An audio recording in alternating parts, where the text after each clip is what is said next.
ఫోన్ను రీస్టార్ట్ చేయడం. Phone restart చేయడం ద్వారా అనేక రకాల సమస్యలు పరిష్కరింపబడతాయి.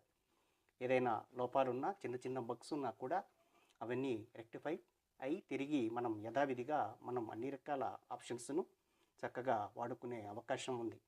ఇది మొట్టమొదటి ఆప్షన్. ఇక రెండవ టిప్ చూసినట్లయితే అప్డేట్స్ చేసుకోవడం. అన్ని రకాల అప్లికేషన్ల మాదిరిగానే గూగుల్ ప్లే స్టోర్ కూడా ఒక అప్లికేషన్ మాత్రమే. ఇందులో కూడా అప్పుడప్పుడు అప్డేట్స్ వస్తూ ఉంటాయి. కావలసిన అప్డేట్స్ చేసుకొని తిరిగి ఫోన్ను రీస్టార్ట్ చేసుకున్నట్లయితే ఈ సమస్య పరిష్కరించబడే అవకాశం ఉంది. కంపాటబిలిటీ సమస్యల వలన కూడా ఇలాంటి ఇబ్బందులు తలెత్తే అవకాశం ఉంది.